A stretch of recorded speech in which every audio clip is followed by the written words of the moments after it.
날씨가 굉장히 덥죠 요즘. 뭐 네.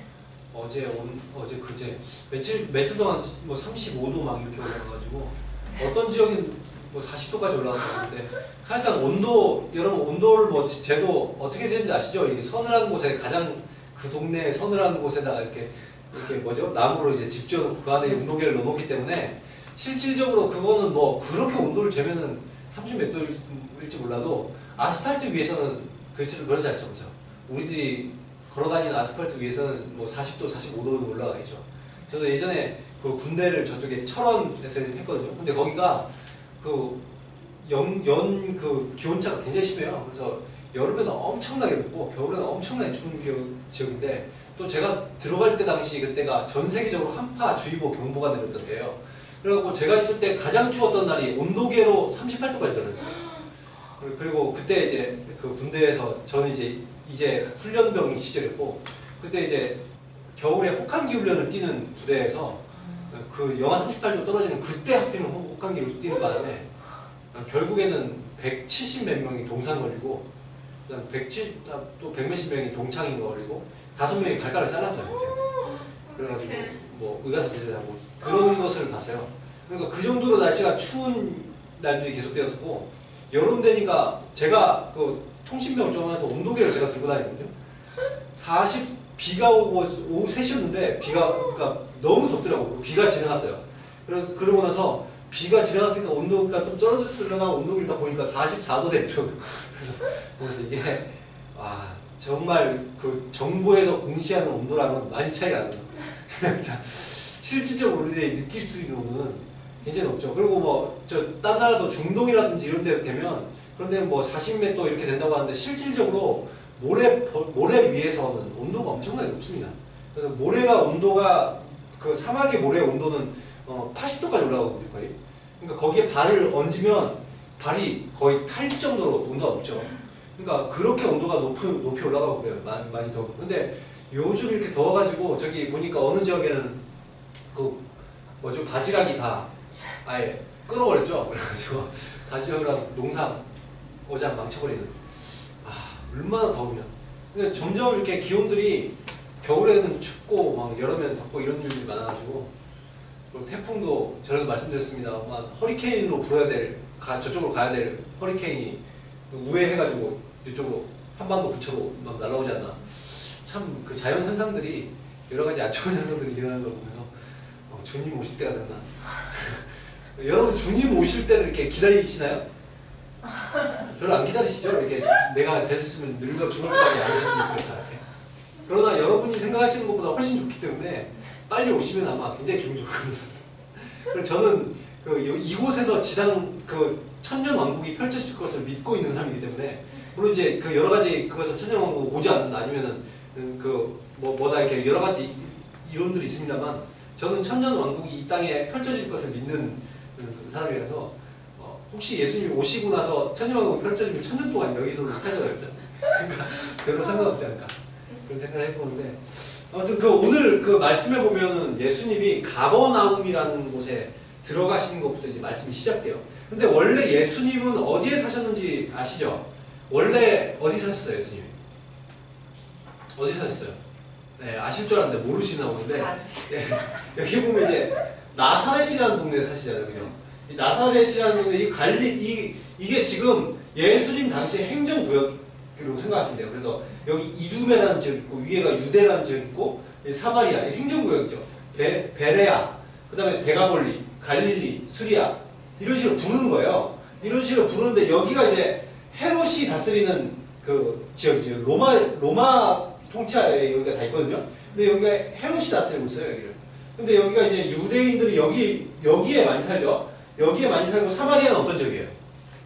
거기 이제 그 아수르가 북이스라엘 멸망시킬 때 당시에 이주민들을 여기 먼 곳에 있는 사람들을 여기로 이주시켜요. 그리고 여기에 있는 이스라엘 백성들을 또 딴 데로 이주시켜요.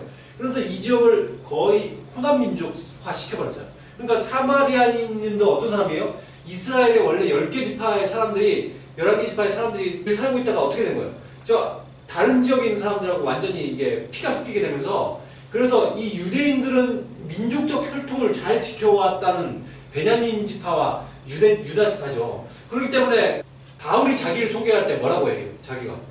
자기는 그 베냐민 지파, 그다음에 뭐 무슨 그다음에 뭐 바리새인 뭐 이런 식으로 소개를 하잖아요. 자기도 내세운 출신이 있다. 근데 자기는 그럼에도 불구하고 그 출신을 자기 자랑하지 않는다. 그 얘기를 하잖아요. 자기가 그게 무슨 얘기하는 거예요? 자기는 이 유대 출신이라는 거예요. 베들레헴 여기 그 베냐민 지파의 정통 출신이라는 거예요. 근데 이런 유대 지역, 그다음에 이 지역을 이제 갈릴리라고 부르는데 이 지역에도 이제 이방인들이 많이 살기도 하는 지역이에요. 그러다 보니까 이 갈릴리 지역을 약간 이방인 취급하고 이 사마리아 지역도 좀 이방인 취급합니다. 그러나 여기는 아예 호남 민족이기 때문에 정말 싫어하고 갈릴리에 사는 사람들은 호남 민족은 아니에요. 단지 그 지역에 이방인들이 좀 섞여 살죠. 그래서 그렇게 차별을 받지만 심한 차별을 받지 않는. 그런데 이 갈릴리 지역을 그럼에도 불구하고 예수님은 여기 나사렛에 사셨는데 사역을 시작하면서 이 가버나움이라는 지역으로 옮겨서 오셨어요. 이제 여기가 보통 우리들이 말하는 갈릴리 바다죠. 근데 여기는 실질적으로 바다는 아니고 굉장히 넓은 호수죠. 그 호수가 바다처럼 넓다 해서 바다라고 부르는데 이 가버나움이라는 이 호숫가에 사신 거예요. 예수님 이곳에서 오셔서 일종의 여기서 이제 교회를 개척하신 거죠. 예수님의 교회를 개척하셨다고 오시는데 보니까 거기에 이제 거처를 옮겨서 안식이 돼서 회당에 들어가십니다. 근데 회당이라는 곳을 여러분 아시죠? 들어보셨죠? 회당이라는 곳을. 회당을 뭐 보신 적은 없죠? 근데 회당은 사실상 뭐 대단한 곳이 아니에요. 그냥 작은 예배처소. 그냥 사람들이 모여서 그냥 말씀을 나눌 수 있는 공간 정도로 생각하시면 되겠어요. 그래서 회당에 뭐 중세 유럽을 보면은 어때요? 교회가? 중세 유럽의 교회를 여러분 그 TV나 아니면은 지금도 남아있는 중세 유럽의 교회들 있잖아요. 그죠? 그 교회들이 수백 년 아니면 1000년 이상 된 교회들이 지금도 유럽에 많이 있는데 그 교회들이 어때요? 여러분 보면 굉장히 휘황찬란하고 굉장히 입이 딱 벌어질 정도로 놀라워 보이지 않습니까? TV나 이런 걸 보면 뭐 바티칸이라든지 이런 곳에 있는 그런 성당들이라든지 여러분 세계적으로 유명한 성당들을 보면 와 진짜 대단하다. 정말 이렇게 어떻게 건물을 화려하게 멋있게 지었을까? 거기에 한때는 그 나라에 있는 많은 금은 보화들이 교회 안에 쌓여 있었다고 할 정도니까 그 당시에 굉장히 교회는 휘황찬란한 중세교회를 자랑했습니다. 그리고 지금 교회들도 어때요? 보면은 멋진 건물을 짓기에 굉장히 바쁘고 그 다음에 아름다운 인테리어, 그 다음에 고성능 음향 장비와 안락한 의자들을 갖추고 있습니다. 음향 장비만 해도 대형 교회들은 음향 장비만 해도 수억, 심지어 뭐 2, 30억 이상의 그 비싼 음향 장비를 씁니다. 그럼 이런 것들을 보고 있는데 여러분 이것과는 다르게 회당이라는 곳은 굉장히 어찌 보면 초라한 모습이었어요. 이게 회당의 모습이거든요.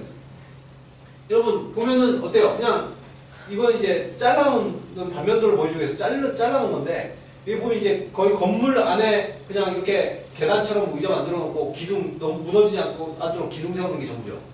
이게 회당이었고 실질적으로 이게 이제 유대인 회당의 상상도거든요.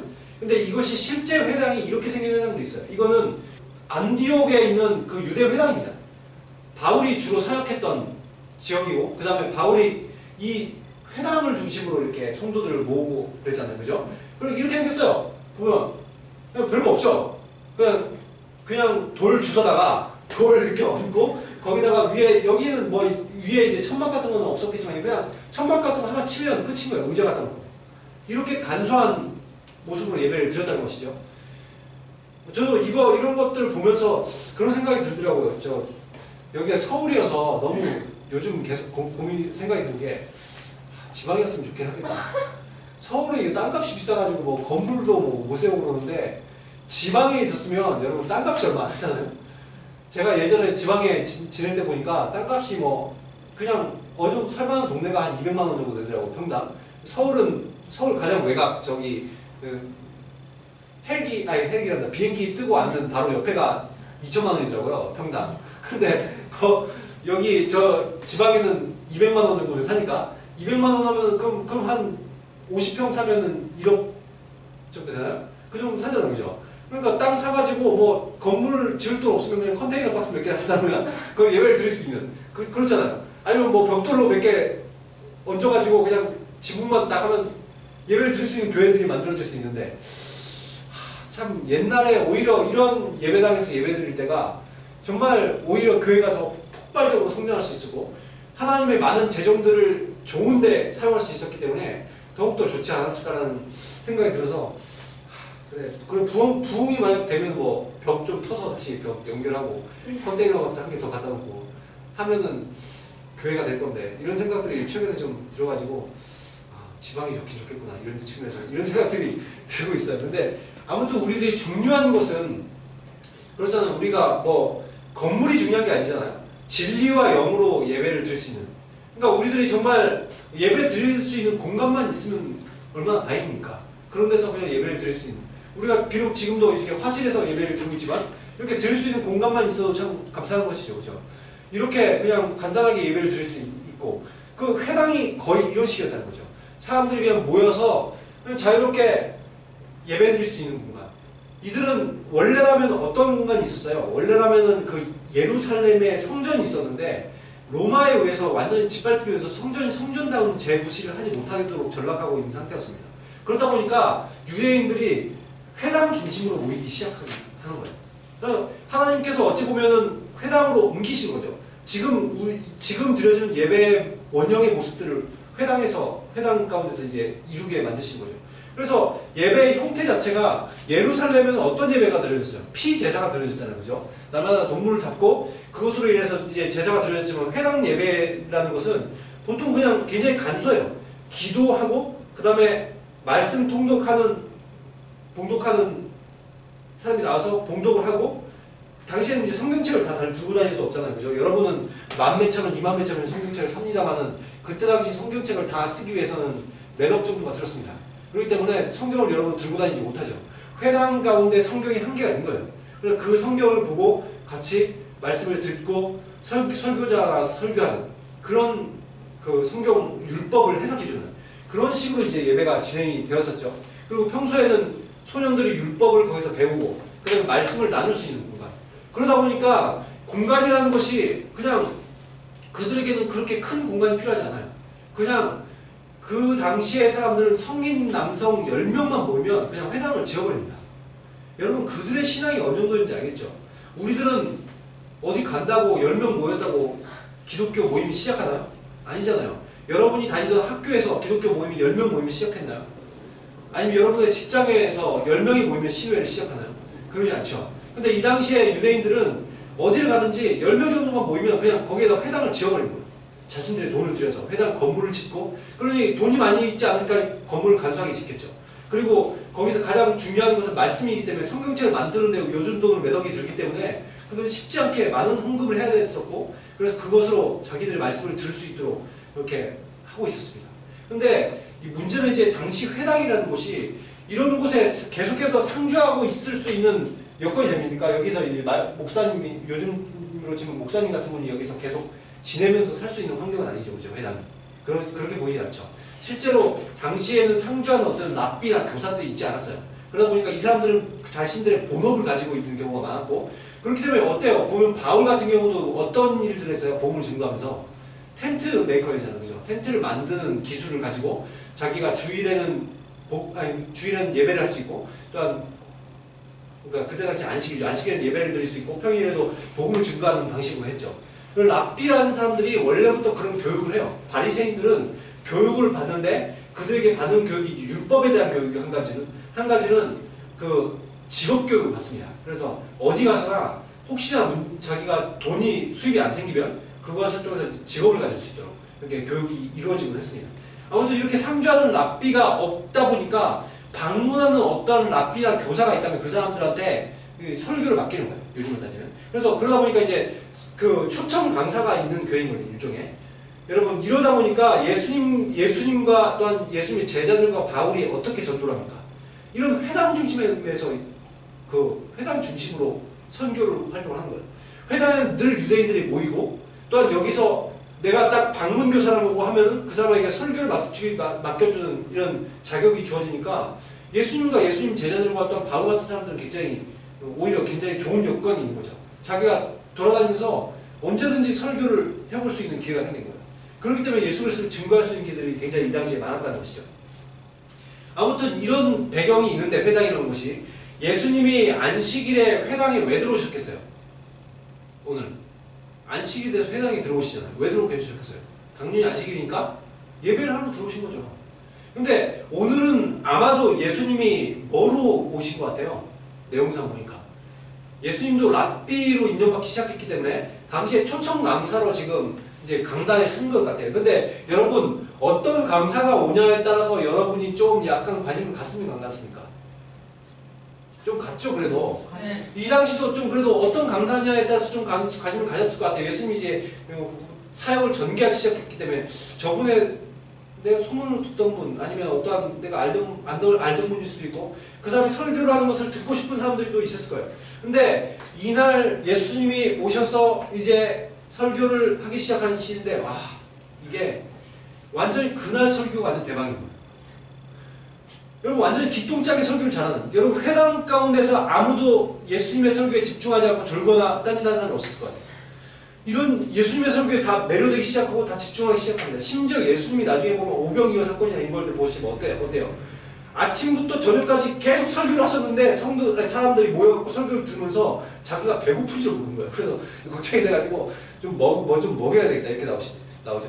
그러니까 사람들이 진짜 집중해서 설교만 듣고 있었던 것들. 그러니까 예수님이 얼마나 당시에 설교를 굉장히 이 일대 파장을 일으키는 설교가였는지를 알 수가 있죠. 근데 이렇게 예수님이 사람들을 설교를 하니까 회중이 압도되었어. 완전히 그 분위기에. 그래서 사람들이 뭐라고 해요? 가르치는 것이 권위인지와 같다. 이것이 보통 소리가 아닌 거예요. 신의 소리처럼 들린 거예요. 물론 이제 예수님이 신이시니까 신의 소리처럼 들리겠죠. 근데 그런 것들이 아니고 그냥 완전 이것은 내 모든 생각들을 뒤집어 놓을 수 있는 엄청난 사건들을, 엄청난 메시지들을 선포하기 시작하시는 거죠. 여러분은 이렇게 설교를 듣거나 아니면 어떤 사람으로부터 메시지를 들을 때 이런 메시지를 듣곤 합니까? 갑자기 와 이거는 권위인자의 소리다. 보통 설교자가 아니다 이거. 와 막 들으면서 여러분 그럴 때가 좀 있어요?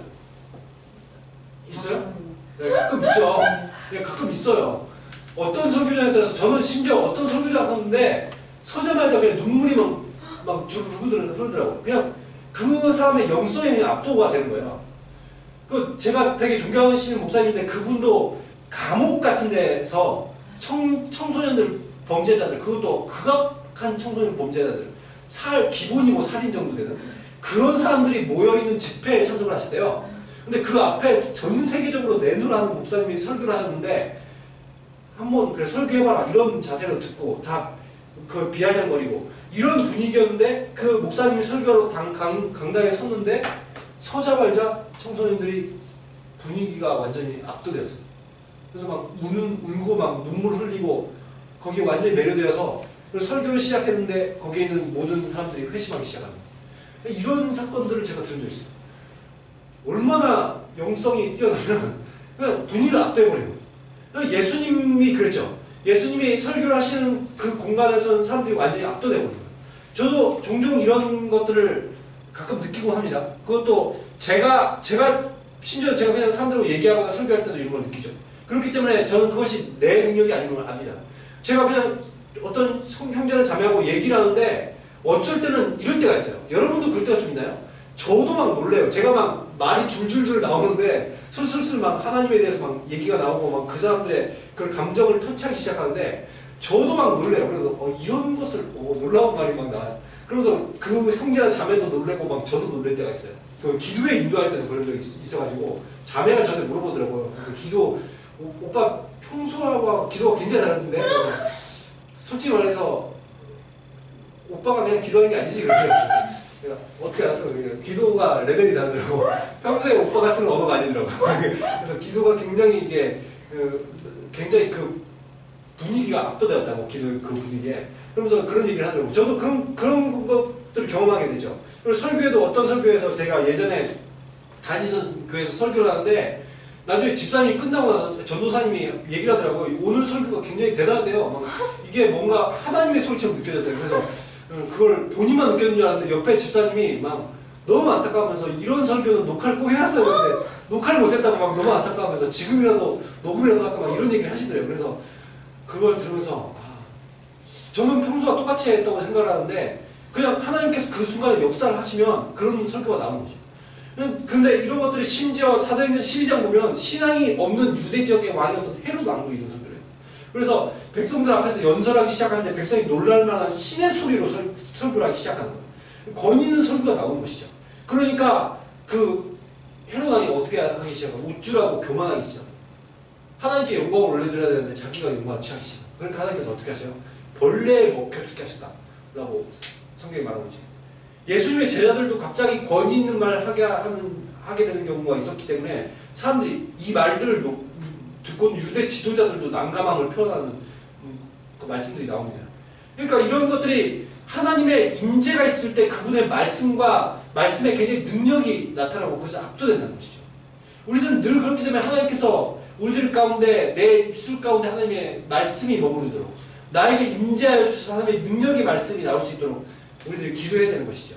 그래서 우리들이 그런 사람들을 만날 때, 내가 다른 사람들을 만날 때, 내 가정에서 친구에게, 성도들에게, 아니면 전도의 대상자들에게 만날 때 주님 저에게 하나님 이 완전히 분위기를 압도할 수 있는 하나님의 능력의 말씀을 주십시오. 하나님 저들에게 말할 때 저들의 사람을 회복하고 치유할 수 있는 능력의 메시지를 주십시오. 여러분 이렇게 기도할 때 하나님께서 그 능력을 주시지 않겠습니까? 우리들의 입술의 권세를 받을 수 있도록 기도해야 되는 것이죠. 이렇게 할 때 내 한마디의 말이 그 사람의 영혼을 바꿔놓을 수 있는 거예요. 지금 예수님께서 이렇게 완전히 그 분위기를 압도하셔서 그들을 이끌고 가고 계신 것이죠. 근데 이것이 뭐라고 평가를 하고 있어요? 평소 서기관들의 가르침과는 완전히 딴판이었다고 얘기하고 있어요.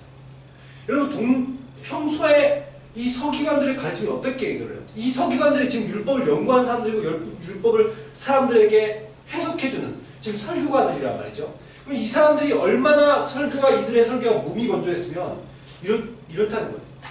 하나님의 임재가 없는 설교. 여러분 이런 설교는 단지 교훈과 윤리에 지나지 않고 뜬구름 잡는 설교에 지나지 않습니다. 실효성이 없고 전혀 말씀의 깊이가 없고 성도들의 삶을 변화를 이끌지 못하는 예배. 정말 말씀을 전하는 어떤 설교자로서 이런 메시지의 권위가 없다는 것은 굉장히 비극이죠. 오늘날의 강단에서도 이런 설교들이 많이 있지 않습니까?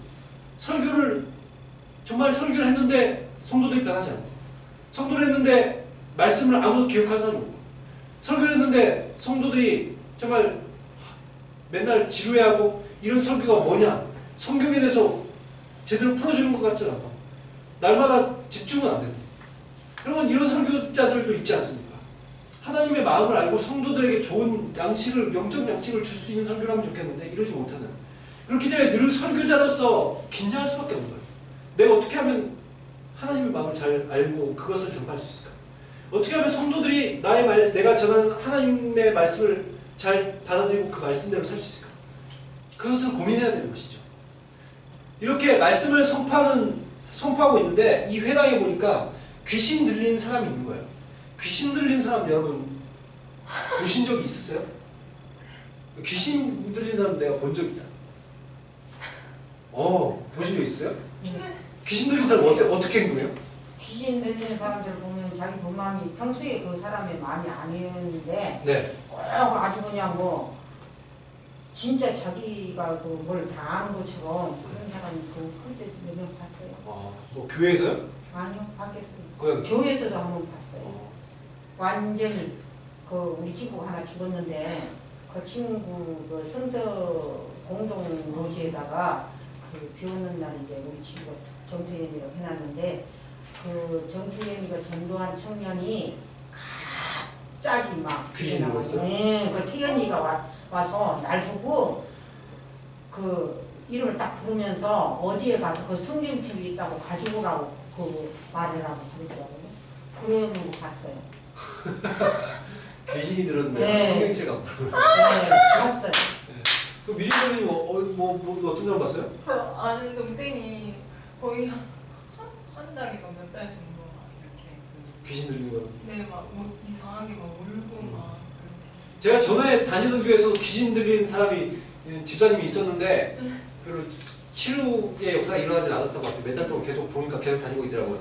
근데 계속 귀신 들려가지고 한 번씩 소리 지르고 하시는데 지금 보면 이제 이렇게 귀신 들린 사람인데 저는 이걸 보면서 참 이 사람이 오늘만 혹시나 특별하게 이 회당을 들렸을까?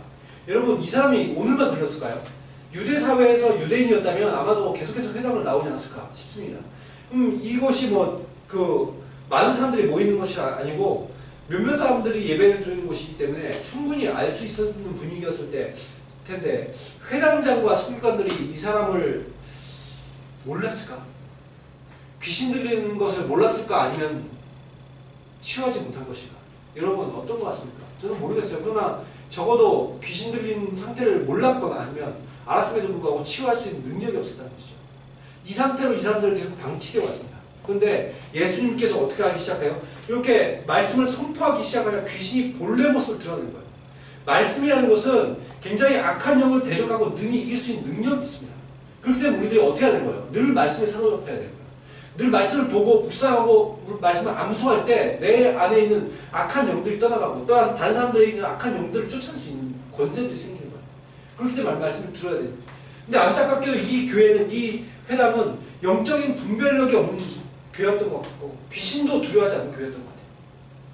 여러분 이것이 만약 우리 교회라면 얼마나 답답하겠습니까? 이 자리에 귀신 들리는 사람이 왔는데 알지 못하고 그 사람을 치료해 줄 수 있는 권세가 없는 교회. 교회는 치유와 회복의 장소여야 되잖아요. 그죠? 사람들이 오면, 이곳에 오면 질병도 치유될 수 있어야 되고 귀신도 떠나갈 수 있게 돼야 되잖아요.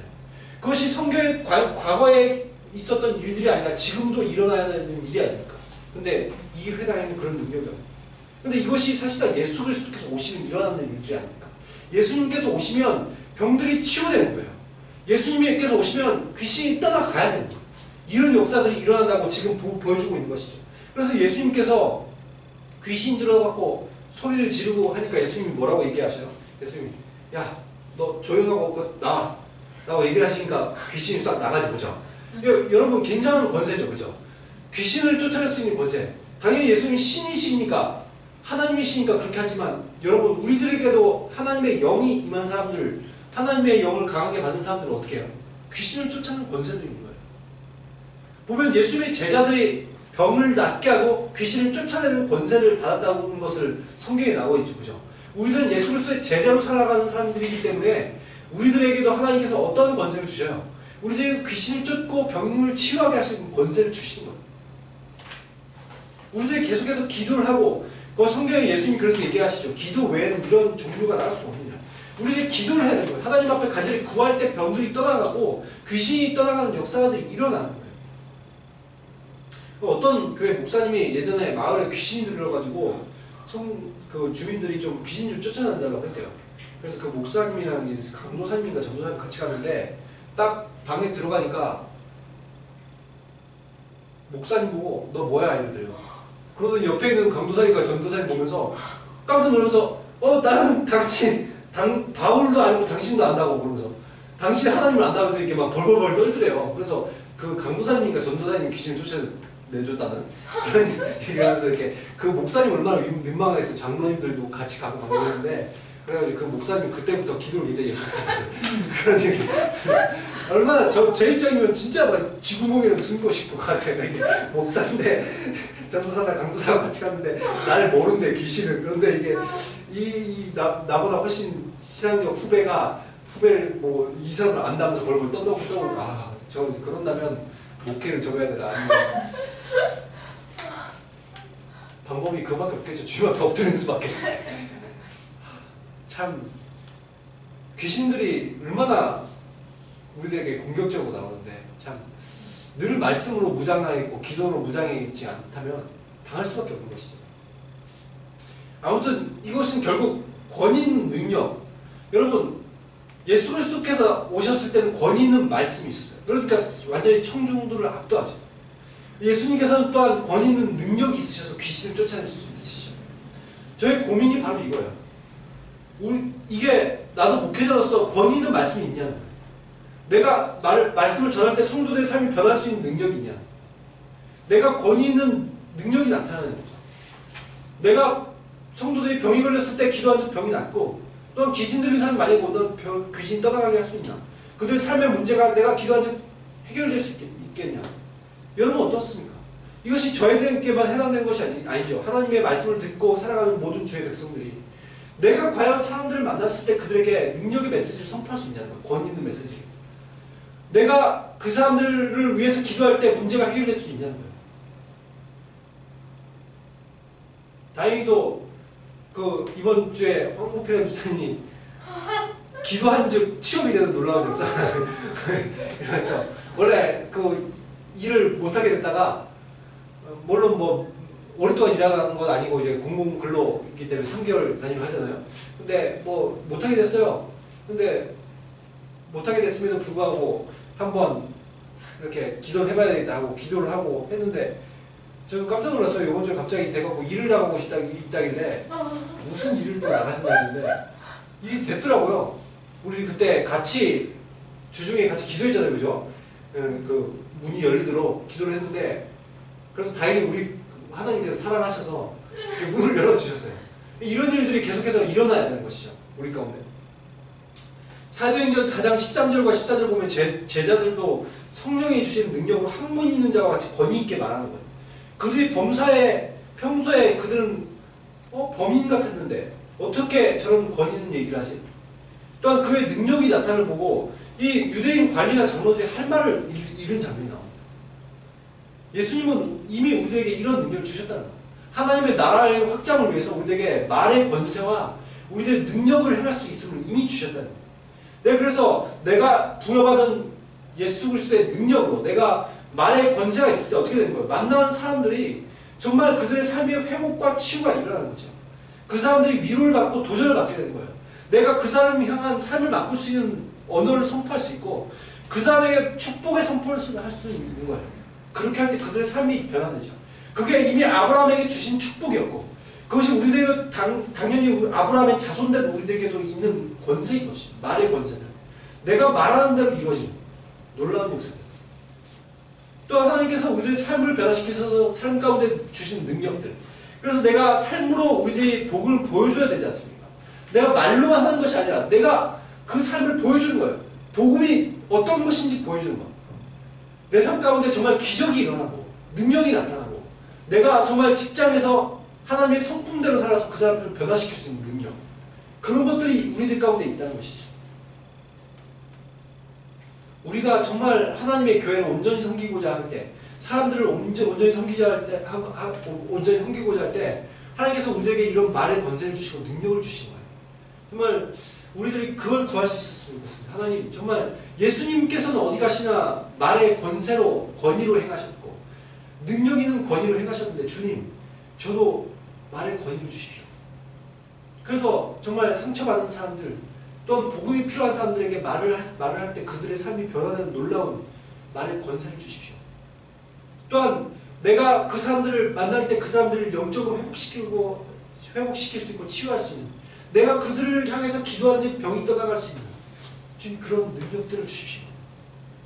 그렇게 할 때 정말 하나님께서 여러분들을 더욱더 크게 사용하실 수 있으시고, 또한 우리 교회를 통해서 이 열방이 복받는 세상이 될 수 있도록 하나님께서 역사하시는 놀라운 역사들이 일어날 것입니다. 여러분 기대하시면서 주님 저희들에게도 권위를 주십시오. 저희들에게도 말의 권위를 주시고 능력의 권위를 주십시오. 이런 마음으로 우리들이 살아갈 수 있는 저와 여러분 되시기를 예수 그리스도의 이름으로 축원드립니다. 기도하도록 하겠습니다.